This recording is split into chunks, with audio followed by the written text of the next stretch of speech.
Hey, my friendy friends. Let's talk about Neptune conjunct to partner's ascendant today, which is also the same as Neptune coming into the first house.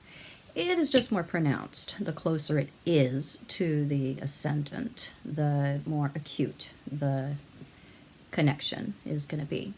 So this is an interesting overlay because the ascendant person is very much in danger of being mistaken by the Neptune person for what the Neptune person has always wanted to see.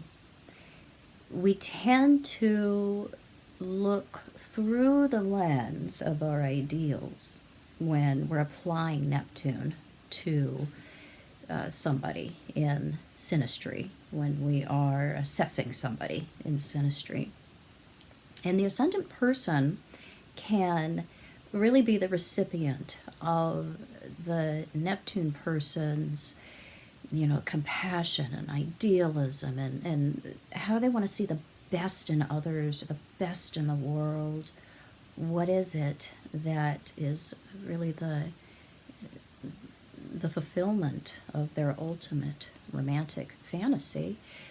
The ascendant person can be extremely flattered with this outpouring of attention and devotion, and it definitely has the makings of inflating a bubble when we have a conjunction like this.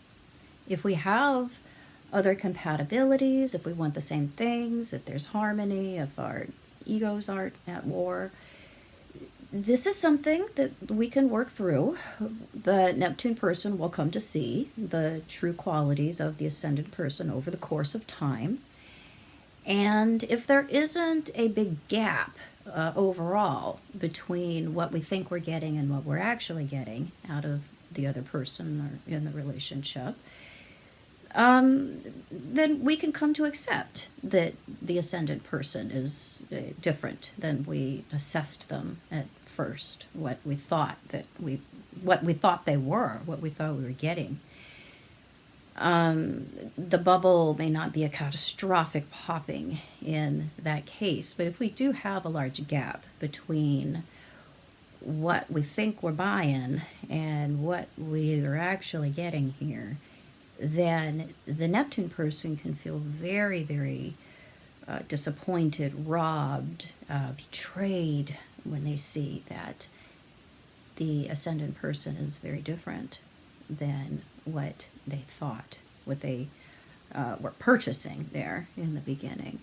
So the Neptune person really needs to pay attention to what the ascendant person is doing. What are their behaviors? What are their actions? And we need to really be loving people for who they are, not for what we would like to see in them. Because when we discover that difference, it's very heartbreaking. And there's such a large chance that the Neptune person is really going to mistake the ascendant person for something other than what they are. There's a lot of disappointment that can really, really have us holding the other person responsible for what we saw in them.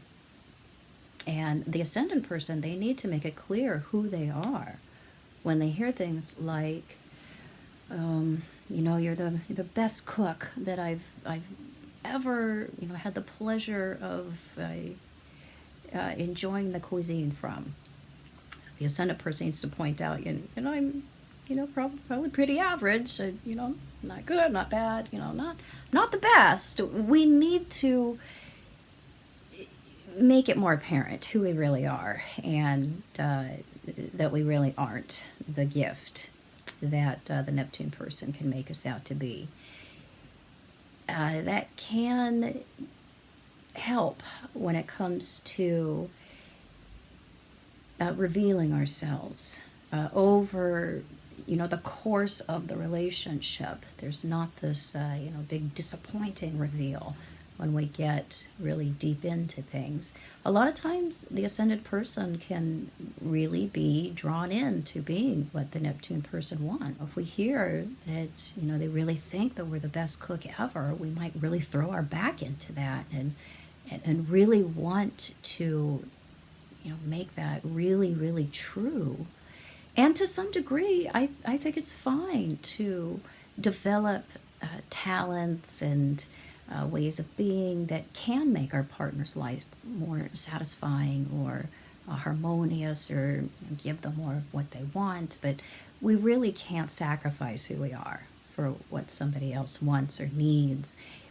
We just need to have that more in alignment from the beginning. We just need to have those things in common when it comes to lifestyle and what we want and who we really are, instead of getting into a relationship where we really have to stretch to meet somebody's need, and it's at a sacrifice to ourselves. There may be some pockets of the relationship that are like that. That really can't be the flavor of things overall, and this can be a tremendous weight in a relationship when it comes to the ascendant person really coming out of who they are to be that fantasy and meet those ideas that the Neptune person has, because they don't want to be a disappointment, and they can know that they're being seen in ways that probably aren't accurate, and they want to be able to live up to that. So we have to be careful when we see aspects like this, because if they are part of a larger bubble, we're gonna